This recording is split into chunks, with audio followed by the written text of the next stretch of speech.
তুমি এত কিছুর পরেও তোমার মাকে বাড়িতে নিয়ে এসছো, আমাকে তোয়াক্কা করে তুমি তোমার মাকে নিয়ে আসছো। তোমাকে কি তোয়াক্কা করবো? এই সংসারটা চালাই আমি, ইনকাম করি আমি। আমি 5 তলায় বসে এসির বাতাস খাবো, আর আমার মা রাস্তা রাস্তা চা বিক্রি করবে, ভিক্ষা করবে, সে কাছে নিচে থাকবে।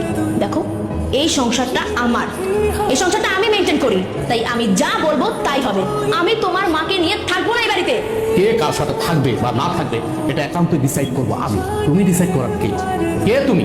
আমি তোমার বউ, এই বাড়িটা আমার, আর এই সংসারটাও আমার। এই সংসারের সব দায়িত্ব আমি পালন করি, তুমি তো তেমন কিছুই করো না। সো আমি এই সংসারের যে ডিসিশন দিব সেটাই ফাইনাল। আর তোমার মা তোমার ছোট ভাই ঘরে টিকতে পারেনি, আমার ঘরে কেন টিকবে? হ্যাঁ, তোমার কি মনে হয় যে উনি অত ভালো একটা মেয়ের সাথে টিকতে পারলো না, আমার সাথে টিকতে পারবে? কখনোই না। আমি তোমার মাকে নিয়ে এই এক ছাদের নিচে কোনো দিনও থাকবো না। এখনো সময় আছে, তোমার মাকে বের করো। বাহ, এই বাড়ি তোমার, তোমার কথা মতো চলবে। এই বাড়ি আমার, আমি আমার টাকায় কিনেছি, পরিশ্রমের টাকা দিয়ে কিনেছি। আর চাকরিটা করতেছি পরিশ্রম করে, কিন্তু চাকরি করে টাকা উপার্জন করে। হ্যাঁ মানলাম, তোমার বাবা আমাকে চাকরি দিয়েছে, সে অনেক সহযোগিতা করছে, আমি পর্যন্ত তার টাকা দিয়ে দেবো। কিন্তু তুমি কোনো কথা বলবা না আমার মার বিষয়ে। আমি বাইচে থাকতে তোমার মা এই বাড়িতে থাকতে পারবে না। আপনার মেয়ে আমার মাকে এই বাড়ি থেকে বের হয়ে যেতে, আমার মাকে সে সহ্যই করতে পারতেছে না। আপনি জিজ্ঞেস করেন কেন আমার মাকে সে সহ্য করতে পারতেছে না? আমার মা গরিব, এই জন্য।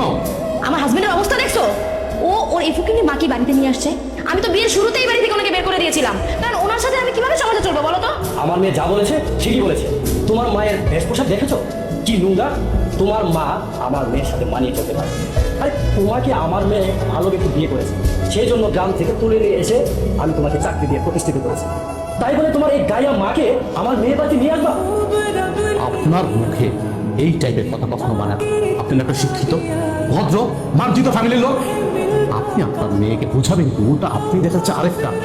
এখন বুঝতে পারছি আমার বউ আপনার কারণে আমাকে কষ্ট হচ্ছে। আপনার মতো বাবা যে ফ্যামিলিতে আছে, ওই ফ্যামিলিতে কখনো সুখ আসবে না। তো আমি আপনার সাথে বাড়াবাড়ি করতে চাচ্ছি না, কারণ আপনি আমার শ্বশুর। আপনি এখন এই মুহূর্তে আমার বাড়ি থেকে বেরোন, আমার বাড়ি থেকে। ঠিক আছে, যাচ্ছি। আমি এক মুহূর্ত এই বাড়িতে থাকবো না। মা তুই থাক, আমি চলে যাচ্ছি। ড্যাং ড্যাং করে সারাক্ষণ হাঁটতেই থাকেন ঘরের মধ্যে, কেন কাম কাজ চোখে দেখেন না? শরীর পাল্টাছেন বসে বসে। ধরেন এই যে বাজারে ব্যাগ আর টাকা, বাজারে যান, বাজার করে নিয়েছেন। মা তুমি বাজার করতে গেছিলাম বাজান। তুমি বাজার করতে গেছিলে মানে? তোমার তো শরীর খারাপ, তোমার তো বাজারে যাওয়ার কথা না। নিশ্চয়ই তোমার বৌমা পাঠাইছে বাজারে, তাই না? সত্যি করে বলো মা। আরে বাজার, বৌমা কইলো মাছ শাকসবজি লাগবে, তাই আমি নিজে থেকে আনতে গেলাম। বৌমা কোনো দোষ নাই। দোষ আছে কিনা নাই সেটা কিন্তু ভালো করে জানি। আমি কিন্তু আমার বউ চিনি, আমি আমার বউর সাথে সংসার করতেছি অনেকদিন যাবো। তোমাকে যেদিন থেকে এই বাড়ি থেকে নিয়ে আসছি সেদিন থেকে কিন্তু সে সহ্যই করতে পারে।